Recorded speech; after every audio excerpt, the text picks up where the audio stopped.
Now Lucy 2, Philippa Forrester presents Techno Games 2002. We started off little, now we're thinking big.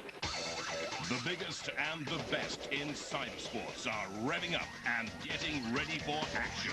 Getting ready for the biggest robot tournament in the world. From the Technodrome at Shepperton Studios, we bring you Techno Games 2002.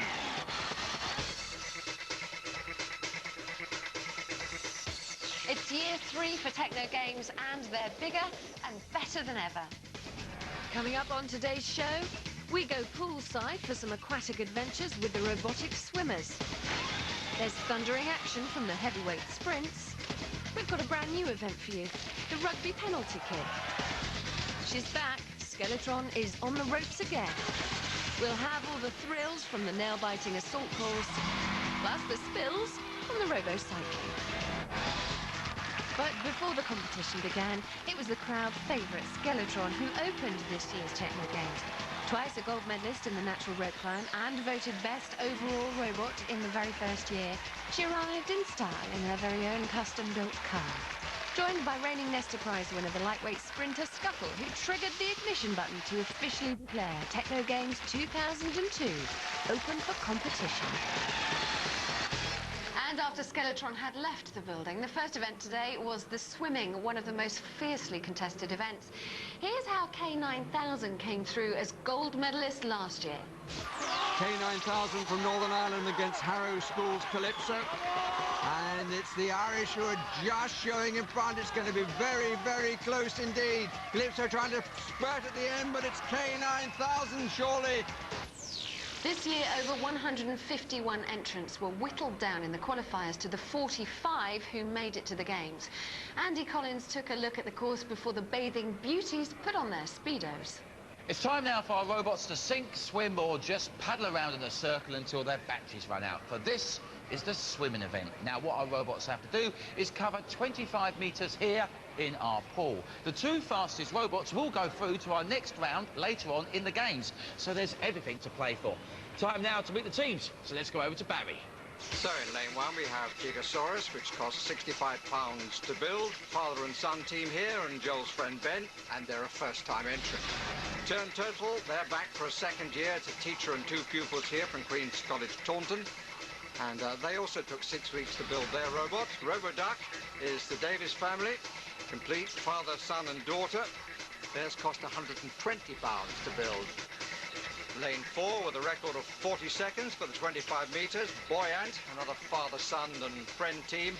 And in the outside lane, the Mysterious Smiths. Welcome back to them. 15 years to build, they say. Loads of money. Don't believe a word of it. And down on the Technodrome floor, giving us the tech spec on some amazing robots over the next fortnight, is our pits pundit. From the Robot Wars World Champs, Razor, he's Simon Scott. I'm here with RoboDuck in the pits. Now, this is a good machine. We've got a double motor system, we've got twin speed controllers. This thing's designed for reliability. We've got a simple crank motion here. Somebody lost part of their bicycle building this thing. Check out the flipper mechanism. Now, this machine is good because of the flippers. The flippers are below the water line, so there's going to be no loss of power. They're not going to come out of the water and be splashing about. I've got a feeling this machine's going to do well.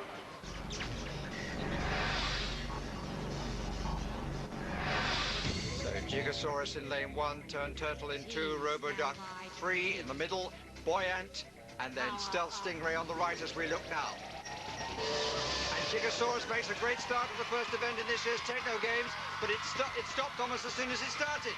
Turtle is in trouble, RoboDuck going with greatly in a quack right down the middle of the course. Looks as though it's going to be the winner, clearly, and the world record is in its sights. And surely it's going to break it. It does. It breaks it by 0.2. Clear win. But now the important second qualifying place. Buoyant working on one side, then not on the other. But is now getting away from Stealth Stingray. And Buoyant makes it in the corner to be the second qualifier. But RoboDuck in a class of its own there. And the new world record, 19.40. For Turn Turtle. Turned too soon, Gigasaurus died too soon, and the result is RoboDuck at 19.40 world record, Buoyant the second qualifier, 35.97. What a flying heat that was. First of all, to the winners. Robo-Duck. Edward, you were driving. You must be extremely pleased with that result. Yeah, I am. You were driving. Was that your tactic, just to shoot off straight off? Yeah, we tried to just go straight through the middle just to come first. Congratulations, you're through to the next round, as is this team over here. Hello, team. Hello. Now, Debs, your robot, Boy Ant, started off well, then went a little bit wonky in direction. Who's to blame for that? In himself, he's got a mind of his own. You're happy, though, you're through to the next round. This is your first time in the games, isn't it? You had a little bit of argy-bargy, though, with this team over here, Stealth. Now, Stealth, haven't we seen you guys before? No, we're the Smith twins, all three of us. What went wrong? Because you were doing very well. At one point, we thought you were going to get second place. We were going well, they lost a bit of control. We tried to use our secret weapon on them. What is your secret weapon, I have to ask? Well, there's nothing in the rules that says we can't have a torpedo. Not that we've definitely got a torpedo. Of course, if you were ever here, because you're a very secret team, for you are Stealth. Exactly. Exactly. And you ain't seen us, all right? I don't even know you who you won't see us anymore either. Quickly on to Heat 2 with Suminator in lane 1 from the Commandant Village College. It's the first entrance in Techno Games. Nautilus Mega Kid is in lane 2 from St Nicholas School in Essex. Father, son and friend. Rob doing the steering. In the middle lane is Supersonic Squiddy. Mother, son and friend from Aylesbury in Buckinghamshire. Then in lane 4, K9000 Mark II, the holders of the previous world record, winners of the gold last year from Downside School, County Antrim. Will they be as good this time? And in the outside lane, Linford Lobster, teacher and pupils from the Connaughey High School in Flintshire. I'm with Nautilus Mega Kid. Let's lift the lid on this one. Look at that, this is beautiful simplicity. Got a little motor here, driving a tuniform motion. It's just straightforward rotary linear movement with a rigid flipper. This is absolutely brilliant. I rate this one for the competition.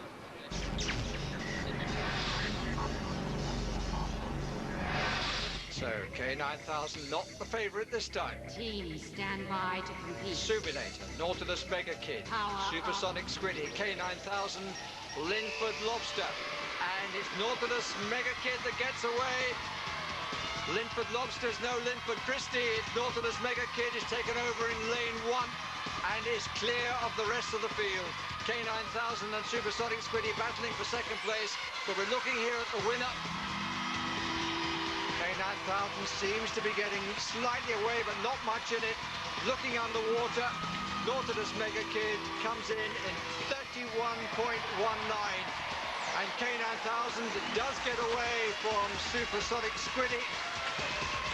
But there's a lot of work to be done. It will qualify for the quarterfinals, though, in 49.03.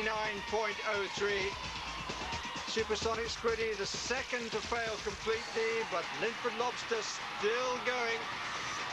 Check on the winning time, 31.19, much the slower heat. Linford Lobster finishes at last in 3 minutes and 28 seconds. So here I am with our winners, Nautilus Mega Kid. Well done, guys. What a flyer! Thank you very much. You went very fast there. Steering wasn't very good, though. Yeah. What was the steering difficulty? Well, I don't know. It didn't steer, so I do have to have a look at that. Maybe the rudders are a little bit small. Well, so. it does say in your bio that you've got a high-performance motor. Now, what type of high-performance motor is it? It's a little electric motor from a radio-controlled car. Well, very fast indeed. Yeah, try and work on the steering. We will do. Well done. You're through to the next round, as are these guys, K9000. Now, you are our champions, our gold medalists from last year. You only just scraped through there, guys. Were you worried at any point? Yeah. What went wrong? I think the holes were in the water too much. Well, lads, please try and make it through, because you're the bookie's favourite. There's a lot of money riding on you guys. So K9002 qualifying in second place, 49.03. The winner, Nautilus Mega Kid, 31.19.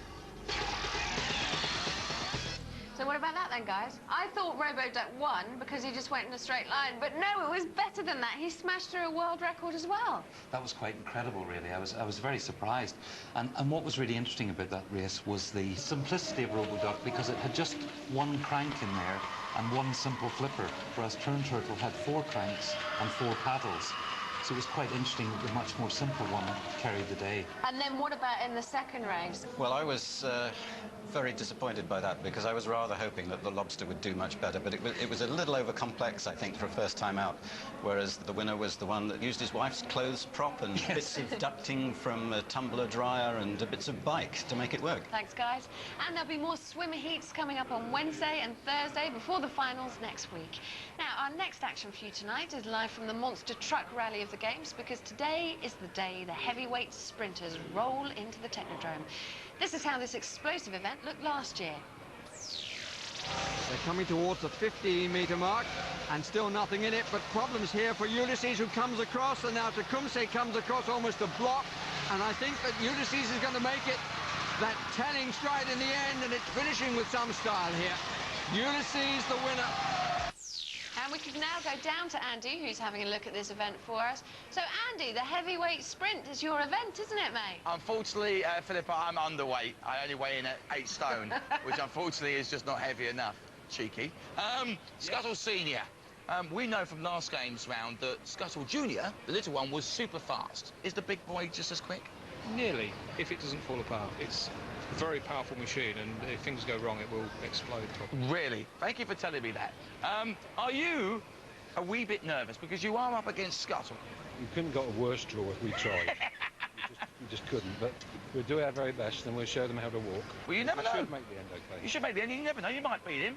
Legends count for nothing here on Techno Games. I hope so. You know, talk is cheap. You've got to show them what you can do. So these are the two big boys that are taking part, and I think you're very brave being at that end of the circuit. I'll tell you, Philippa, because this thing's going to explode, apparently. Two big boys. I counted 3. Thanks, Andy. Now over to Barry Davis for the action. Two contenders, Critter from Reading in Berkshire, father-son and son-in-law, 137 kilograms it weighs, and at 103, Scuttle B Squared from Kettering in Northants, the successor to little brother. This is Scuttle. Weighs in at 2.5 kilos. It's got a gear-driven processive leg movement with the legs 90 degrees out of phase. This is Scuttle B Squared. It weighs 40 times as much. It's got a 3-metre length of chain running on a sprocket system. Legs 180 degrees out of phase. And it moves so quick, the legs are a blur. Just take a look at this. Isn't that phenomenal?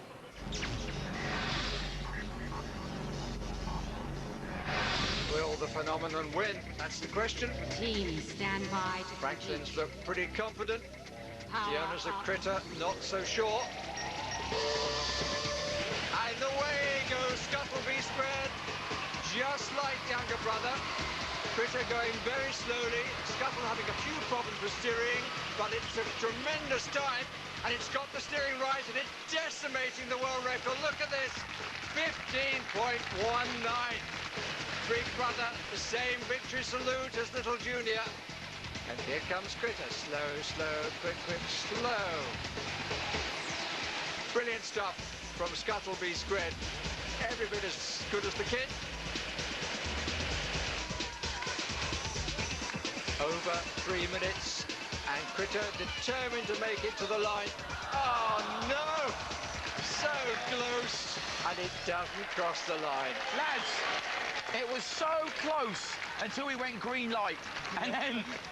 What can we say? So close, but yet so far. So close. I've got to say, though, all the other Roboteers in our pits were looking at it and going, great design, they're very impressed with it. You just need to work on that speed a bit, don't you? Yeah, what it is it's partly the weight of it and the power from the battery just drains so quickly. Now, Michael, Scuttle, very impressive, as I come to expect from you and your robot, sir. Pretty good. Pretty good. Pretty pleased with that. Well, I'll tell you, mate, you absolutely smashed the world record. The world record before was 51 seconds, just over 51 seconds. You got that in 15.9 seconds. Brilliant. No one, Michael, no one is going to beat that, and I think the gold medal's got your name written all over it. Tend to agree?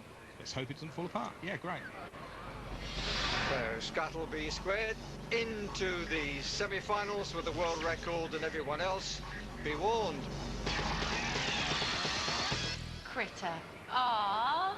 However, it did move in a nice way. It moved in a beautiful way, yes, didn't it? Really strange, because it walked on one side and then it walked on the other side. The problem is that they've got 2 independent motors. And if you drive those very fast at the same time, the legs can go out of phase together. So they can start off running together, then one motor runs slightly faster, and then it falls over. And then we had Scuttleby Squared, which is quite a special robot, isn't it? The way It is indeed. It's really, if anybody has watched Techno Games before, they'll recognise it immediately. It's a giant version of Scuttle, Scuttleby Squared. And Scuttle did 25 metres in 7.28 seconds, which is really fast. Because it's a lightweight sprint contender, That's right, isn't yes. it? We've seen it in previous years. So this is a very, very similar mechanism. And what I liked about it is this idea, which is very tricky actually, is what you call processive walking. So you have 4 legs on each side. So one leg is on the ground, then the next leg is on the ground, then the next leg is on the ground, and the next leg is on the ground. Now, Scuttle can only do that because it's so light and moves so fast that it's actually, if you look at it closely, it's actually going on one leg at a time on each side. But this one now, the big one, it's much heavier and he doesn't want to do that in case it falls apart. He still does processive walking, but what he's doing is 2 legs down, 2 legs down. So there are always 4 legs on the ground at any time. And it's got a really good, powerful drive mechanism, doesn't it? Yes, it's got 2 750-watt motors, which give it 1,500 watts. But that actually, interestingly, is the least powerful robot in the whole competition. But it's very intelligently designed, very cunningly designed, and it's also the lightest, which is 2 reasons for its speed. I would be pretty sure that that's a winner there. Thank you very much. And we'll have the second heat from the sprint track for you live later in the programme. But right now, the next action we have is in the rugby penalty kick. So let's have a look for that elusive Johnny Wilkinson droid. And he had a look at the challenge before the event began. Time now for our Techno Games penalty kick. Each of our robots have to take one of these rugby balls and kick it over our posts. But it won't be that easy, because each robot will only be allowed 2 failed kicks. And if they do happen to get the rugby ball over the posts from the 10-metre mark, we'll move them back another 5 metres, and so on. Whichever robot kicks it the furthest distance over the posts will be our winner. Now, because this is a new game here on Techno Games, I want to set the standard at the 10-metre mark. So, here we go.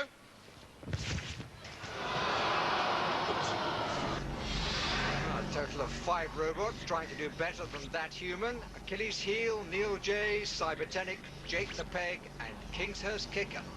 I'm with Achilles Heel. Now, this is beautifully made out of 1 sheet of 18mm ply. It's a wonderful piece of wooden construction. It also has one of the most versatile pieces of engineering equipment ever on it, the trusty bungee. But better than that is the hair trigger mechanism on the foot. Now, we can put an enormous load on there, and it's not going to release. But it only takes the slightest pull on the trigger, and that rotates that ankle joint, the thing drops, and it's wonderful.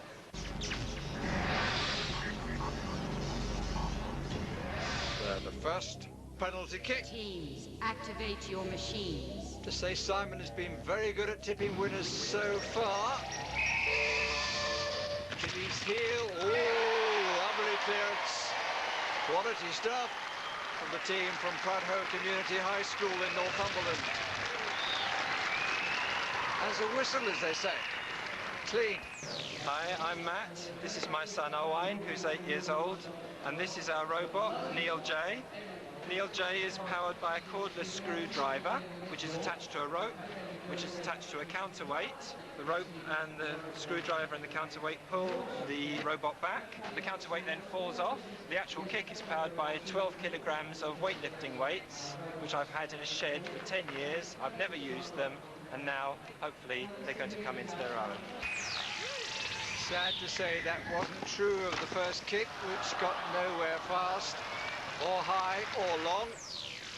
Here now, the second attempt for Neil J. Teams, activate your machines. Tighter and tighter and tighter. Will it make real contact this time? Answer, not much. Just a slice. What a shame. The end of the efforts of the team from Bridgend. This is Cybertenic. Look at the size of this guy. I'm 6 foot. This machine's taller than me. But check this out. Got a big gas cylinder here. This is the equivalent to the muscles down your back, coming down to the gluteus maximus. Then we go into the hamstring muscle. But look, this is the kiddie down here. What we've got here is the Achilles toe. Now, this is brilliant. Now, what happens? We've got a photoelectric sensor here, and as the foot comes through, This gives the final push. You know, I think we're in danger of losing the ball out of the arena with this one. Cybertenic from Morriston Comprehensive School in Swansea.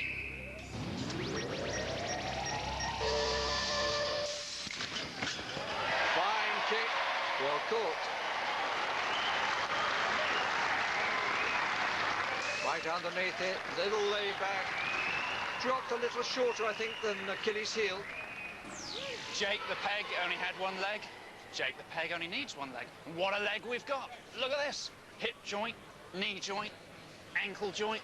But the difference is we're going to plug 1,000 PSI CO2 bottle into here and dump 1,000 PSI straight into this hydraulic ram. That's the muscle. This thing's going to coil up.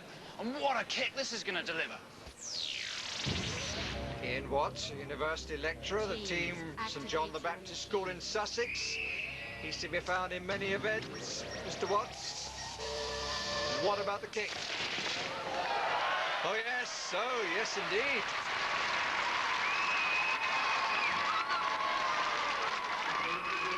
10 metres, absolutely no problem. He's going to get a lot longer than that, I'm sure. Hi, I'm Dave, this is Adam, and this is Paul. We're from the CTC Kingshurst Birmingham, and this is the Kingshurst Kicker.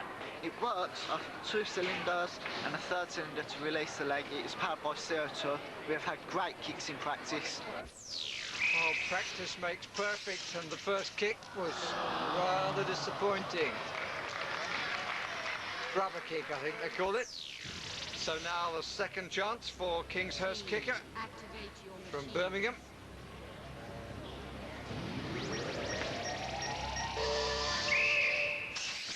Oh dear, not to be. One elimination there.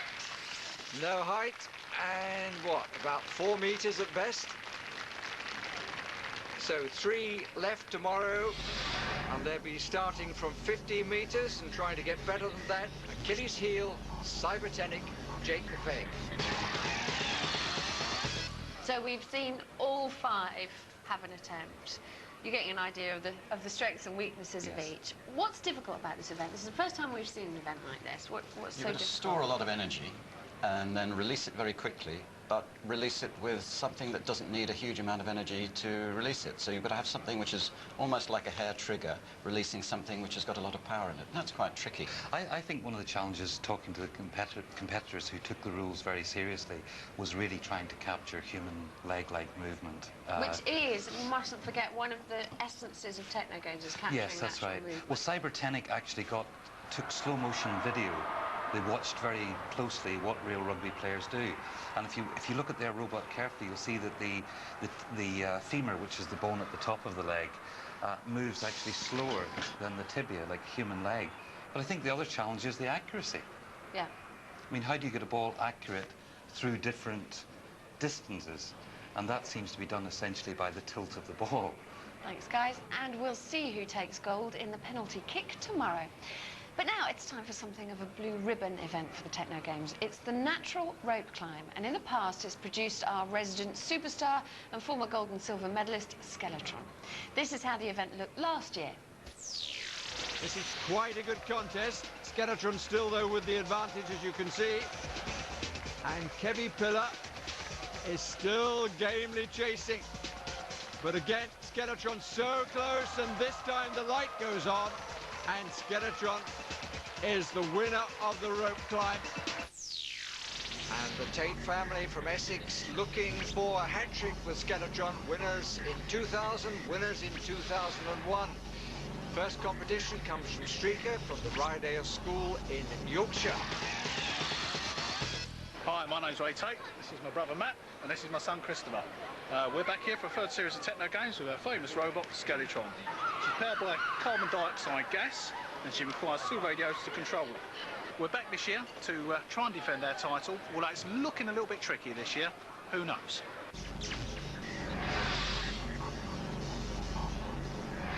Total of 9 natural rope climbers taking part in the competition. Fastest 4 qualify for the semi-finals. A little wink from Ray Tate, and away goes Skeletron. Quite a difference in physique between these two, if you can talk about robots in such a manner. classic style of climbing from Skeletron. Streaker, a lot smaller, but inching its way up the rope, but clearly Skeletron's going to win. It's going to be outside its world record time, though. One more pull, and no, not quite. Bang goes the head, but now it does. 30.47. So over 3 seconds outside its own record.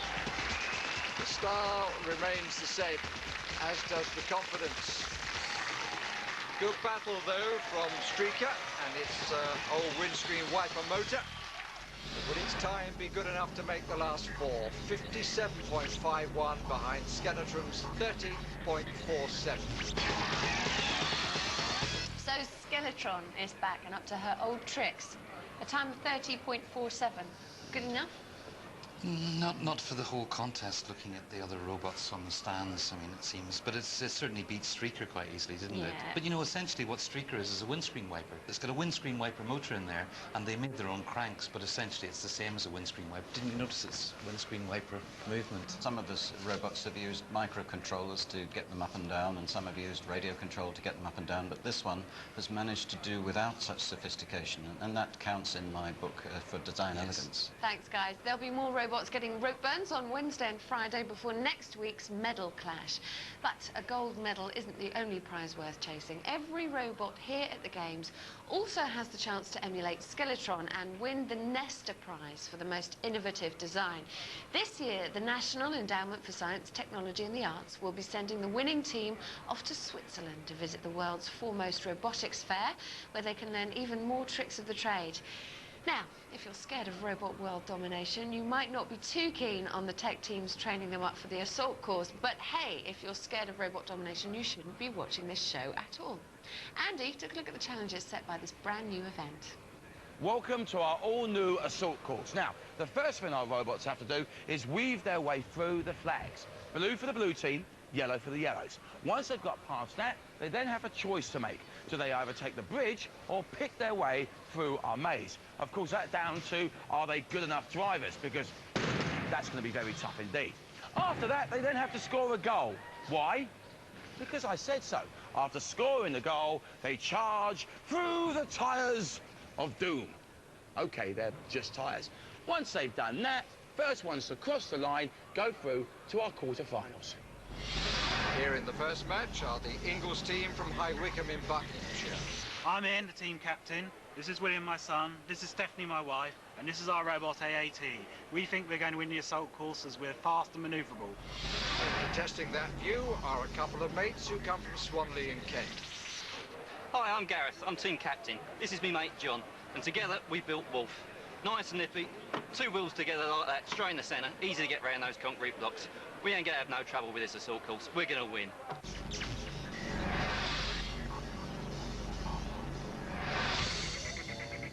No lack of confidence. Stand by to compete.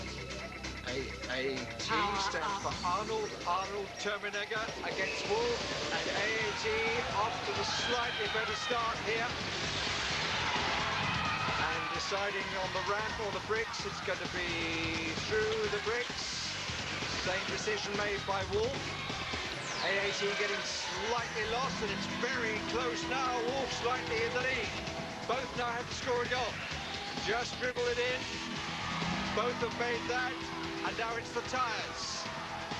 Wolf taking a run at it, so is AAT. Repulsed. Wolf finds a way through and gets the finish. 32.94, the winning time. Disappointment for the Ingalls family. Delight for the Wolf team. No problem in scoring goals, but here was a decisive point. Wolf was better through the tyres, and it made all the difference. Heat 2, the Cat's Whiskers team from Addleston in Surrey. Hi, I'm Keith, this is George, this is Julie. We're Team Cat's Whiskers, and I think we're going to do very well because we've got great traction, great manoeuvrability and big heavy motors. Competition comes from the Emerald Isle, from Dublin, Stonosclaw. Hello, I'm Pete, this is Joe, and that's Willie.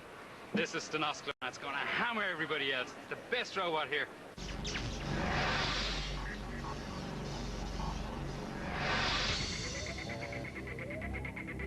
Please stand by to compete. Stunner's Claw on the near side, Cat's Whiskers on the far. Stunner's Claw off with the better start, but slowing down to get through the bricks and finding it fairly difficult.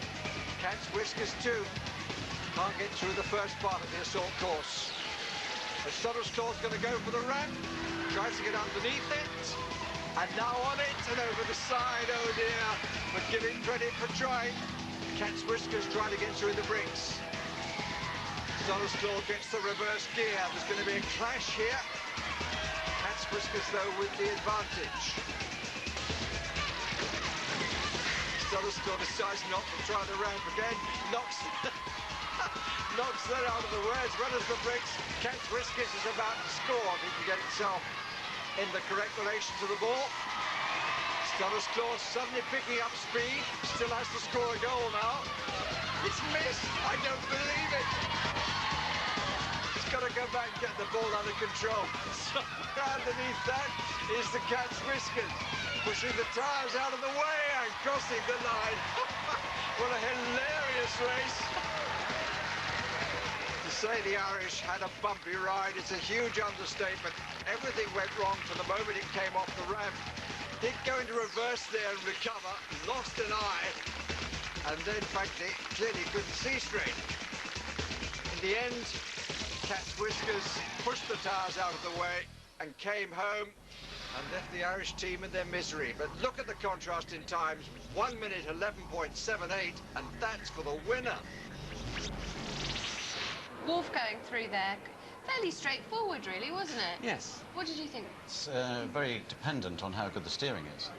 So a lot of these robots are steered by changing the speed of the two wheels. So if your outer wheel is going a bit faster, it'll turn to one side, and if the other wheel's turning a bit faster, it'll turn left. And it's very difficult to balance the two speeds the same in order to go in a straight line. And Cat's Whiskers, did they do better or worse than you thought they did? Well, they've got, as Martin was pointing out, they've got this tank steering which sort of skids around, and it doesn't have as good a control as the others. So they could benefit by having a gyroscope, yes, to control a straight line. Well, the fastest time we've seen so far, 32.94. I think it could be beatable. What do you think? Yes, but it's pretty good time, though. Thanks, guys. There'll be more action from the assault course tomorrow with 2 more heats, and if we've whetted your appetite for all things robotic, you can check out the Robot World website and get the lowdown on some of our top Techno Games competitors. But right now, it's time for the cycling, which was something of an experimental event last year. There were 2 bikes in the final, and the one that made it round became world champion. This year, the competition is much tougher, although some of the tech teams decided to swallow their pride and use stabilisers. Andy took a look at the challenge. Now, fans of Techno Games will know that the biggest problem facing our tech teams is making their robots go straight. Sometimes even getting them to move at all requires a bit of a major miracle. But in cycling, we're actually asking them to go round in circles. Now, each team must complete 2 laps of our Techno Games circuit. Penalty points will be awarded if they fall over. And remember, teams, no wheelies. No one likes to show off. Anyway, time now to meet our cyclists. Over to Barry. So the first 2 contestants in this exhibition contest, Cyclobot from Hunden in Suffolk, and from Denbigh in North Wales comes Rasputin, the road-raging raptor.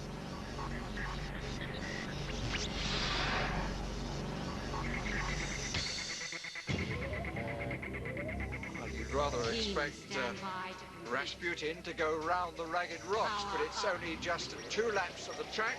Cyclobot nearer the camera gets underway, and Rasputin rather more slowly on the far side. Cyclobot well up is going to lap its competition. Rasputin has gone to join somebody in the crowd, and clear on its inside goes Cyclobot, and it's nicely controlled. It's a bit easier with the stabilizers. Rasputin being helped back onto the course and in danger perhaps of being lapped twice. I don't know, it's going to be close. Round comes Cyclobot coming round to the finish. Rasputin in the way. It is lapped twice. Cyclobot the winner, 43.15. Easy peasy, as they say. The winner nicely controlled around the 2 laps. Rasputin, like its slightly more famous namesake, meeting an unhappy end. Did not finish. Now for the real thing. No stabilizers in this one, with White Lightning from the Isle of Wight. Father and son Osmonds taking on Whizbang 2 from Chesham in Buckinghamshire. You'll remember them from last year, and they've made improvements since then. Hi, my name is Chris. This is my son Ryan, my good friend Gordon, and we run Whizbang 2 in the cycling competition. It's very simple, electric motor driven, gearbox to the rear wheel, steering man, and we also have a twisting chassis idea, which should be our little secret weapon that will help us to do well in the competition.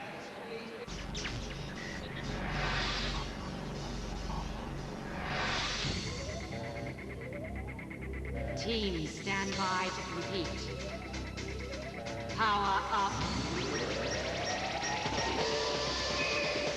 Down the rack goes Whizbang 2 with good adjustment. White Lightning off well as well. And then turning too early and hits the central podium. Whizbang 2 looking very realistic. Adjustments being made, it was seen by the rider. Excellent time for the first lap. He cuts the corner as well as White Lightning tries to restart. Whizbang 2 making lots of adjustments.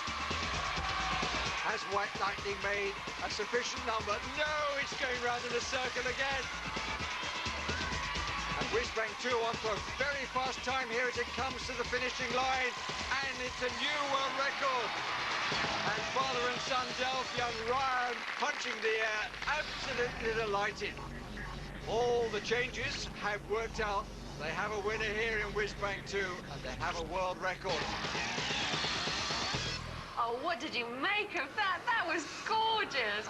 I love that robot. How did it work?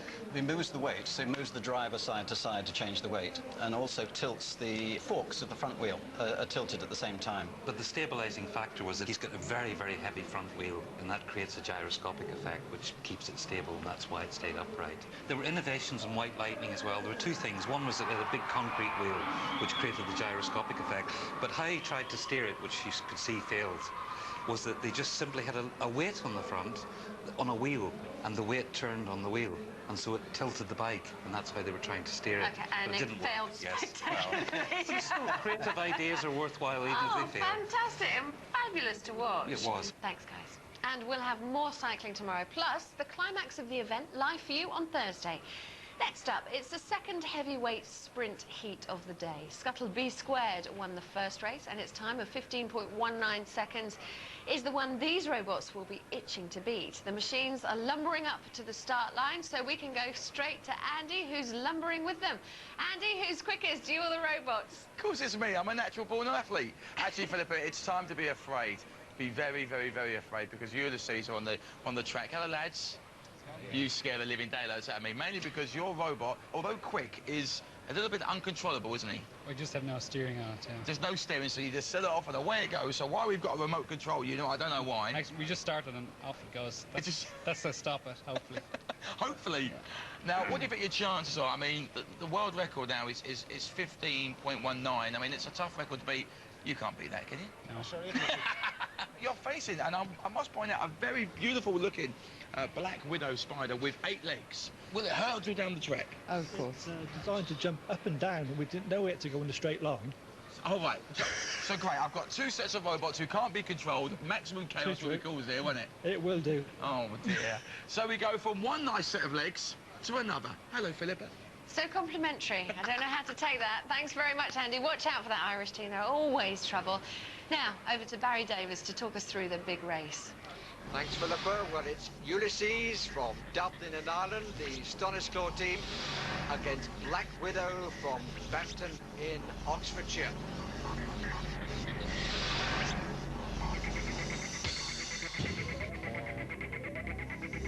Teams stand by to compete.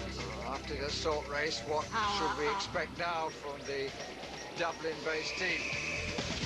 Black Widow made the quickest start, but getting nowhere fast. And Ulysses, you remember this start from last year? Oh, it's lost an eye, it's lost both. does it know where it's going? I think it probably does. Trying to pick up speed, but compared with Scuttleby Squared, it's still rather slow, but it does have a change of pace, and it is creating its own assault course. But Ulysses, puffing away at the smoke, is going to win this. Black Widow getting nowhere fast, and a nice bit of straightening up as it comes to the finishing line. Ulysses wins 42.47, but it'll need about 15 extra gears if it's to beat Scuttleby Squared. And I'm afraid Black Widow didn't bite anybody. Good finish after creating its own problems. Last year's winner making it through to the next round.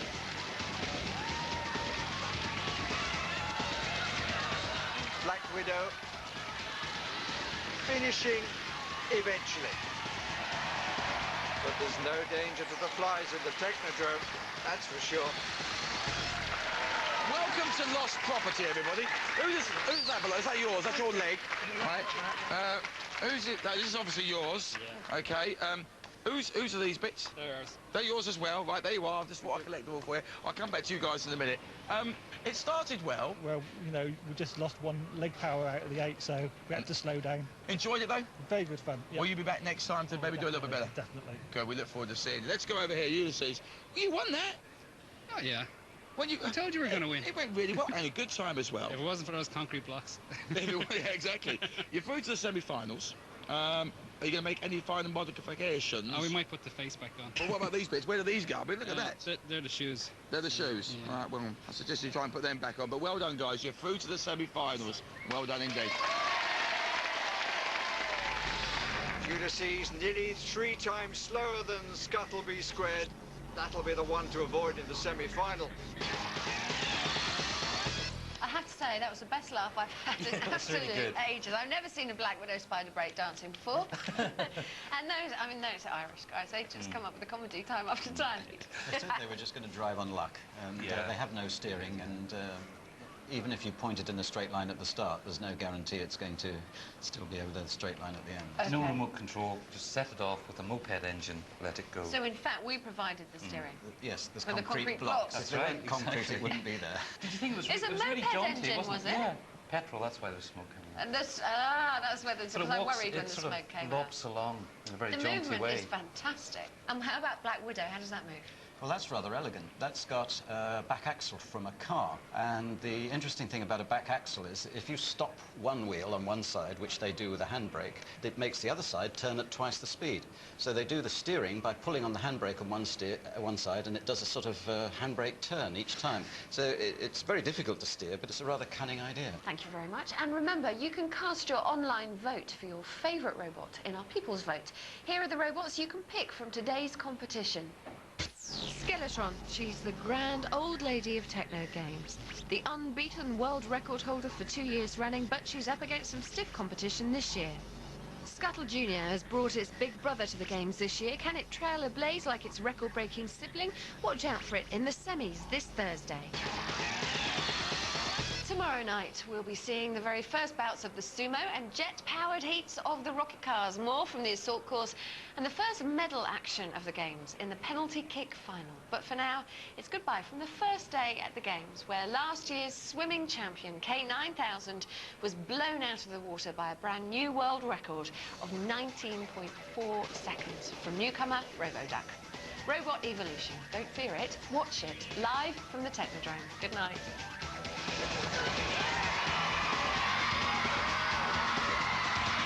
If you'd like details of how to take part in Techno Games 2003, call 08700 100 678 for an application pack.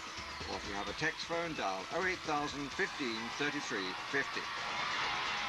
More from the games tomorrow at 6:20 on BBC Two.